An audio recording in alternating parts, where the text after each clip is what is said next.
वतन को अपनी जान कहते हैं, मोहब्बत की इस मिट्टी को हिंदुस्तान कहते हैं, हिंदुस्तान कहते हैं। जो जो जो दुनिया में सुनाई न दे उसे कहते हैं खामोशी, जो आंखों में दिखाई देता है उसे तूफान कहते हैं।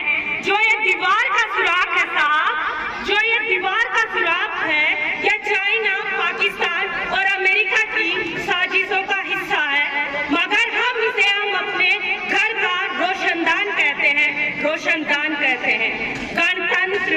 गणतंत्र और आजादी का असली मतलब वही समझ सकता है जिसने कभी गुलामी की हो। यूं तो आजादी की लो हो सन 1857 में ही जल चुकी थी, जो मसाल बनकर सन 1947 में देश को आजाद करवाती है।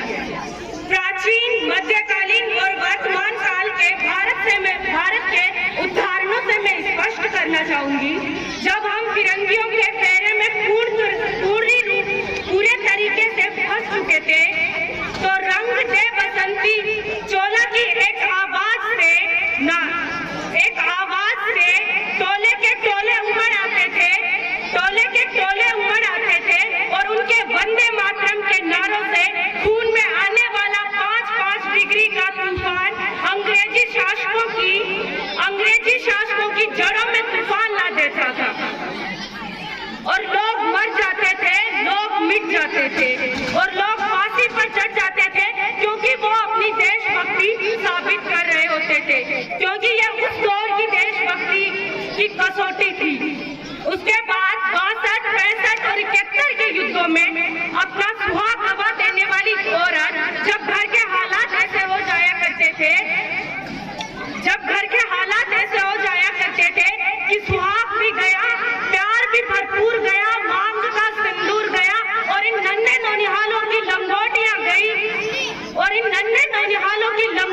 गई और छोटी छोटी बेटियों की चोटियां चली गई, बाप की कमाई गई, भाई की पढ़ाई गई और एक ऐसा विस्फोट हुआ कि पता ही नहीं चला कि पूरे जिस्म की कई बोटियां चली गई। और आपके लिए तो एक आदमी मरा है साहब, किंतु मेरे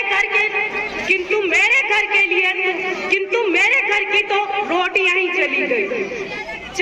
जाने वाले हालात पैदा हो जाने के बावजूद भी एक माँ अपने बेटे को सरहद पर दुश्मन की धज्जियां उड़ाने के लिए भेज देती थी, क्योंकि तब देश बलिदान मांगता था, क्योंकि उसे अपने देश की और उसे खत लिखकर भेजा करती थी कि माँ ने खत लिखा है बड़े चाव से और 1 इंच भी पीछे मत हटना, चाहे इंच कट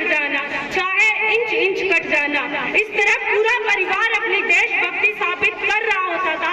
तब देश बलिदान मांगता था, तब देश लड़ने को कहता था, तब देश मिट जाने को कहता था। लेकिन आज देश लड़ जाने, मिट जाने को नहीं कहता, बल्कि मेरे विचारों में यदि कोई व्यक्ति पूरी मेहनत, पूरी लगन और पूरी ईमानदारी के साथ अपना कार्य करता है तो वही एक सच्चा देशभक्त है। और मैं नहीं मानती कि फेसबुक और व्हाट्सएप की डीपी को 3 बार 3 रंगों में बदलना ही देशभक्ति है। और यदि आप कहेंगे कि साल में 2 बार तिरंगे को हाथ में लेना ही देशभक्ति है, तो मैं पूछना चाहूंगी कि फुटपाथ पर रहने वाला एक बच्चा जो नंगे पांव पर तिरंगा बेचता रहता है, तो क्या आप उसे उसकी देशभक्ति कहेंगे? यह उसकी देशभक्ति नहीं, बल्कि यह उसके पेट की वो भूख की आग है जो उसे ऐसा करने पर मजबूर करती है।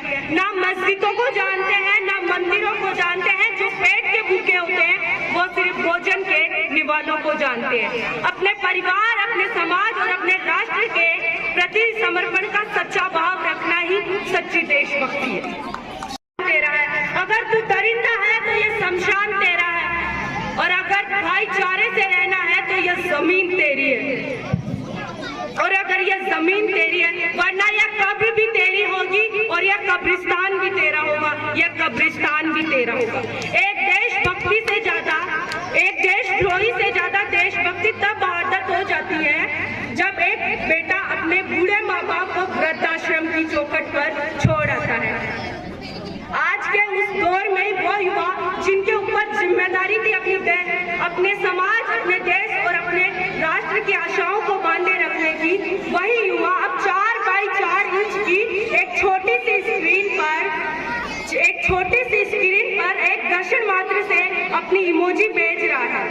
4 बोतल वोडका का काम मेरा रोज का, कि 4 बोतल वोडका का काम मेरा रोज का ने पूरे भारत का भविष्य तबाह कर रखा है, पूरे भारत का भविष्य तबाह कर रखा है। और हम एक ऐसे समाज में जीते हैं जब पत्थर की मूरत को 56 भोग और गरीब भूखे लोग सो जाते हैं।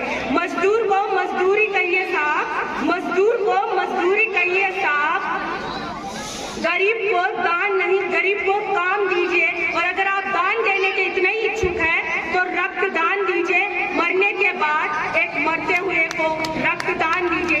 यही एक सच्ची देशभक्ति और सच्चा राष्ट्र प्रेम है। विचारों की जरूरत है, ना मुसलमान की जरूरत है। विचारों में ना हिंदू की जरूरत है, ना मुसलमान की जरूरत है। जरूरत है तो राष्ट्र निर्माण में एक सच्चे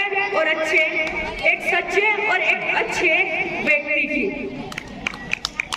असल मायने में हमारा राष्ट्र निर्माण तभी होगा जब एक बच्चा सरकारी स्कूल में मध्याह्न भोजन के लिए नहीं बल्कि ज्ञानार्जन के लिए सरकारी स्कूल की चौखट पर अपना कदम रखेगा। और निर्माण तभी होगा। और मैं सैल्यूट करना चाहूंगी सड़क पर हमारी दिन रात रक्षा करने वाले उस जवान को, उस किसान को, और उस पुलिस प्रशासन को और हर व्यक्ति को जो अपना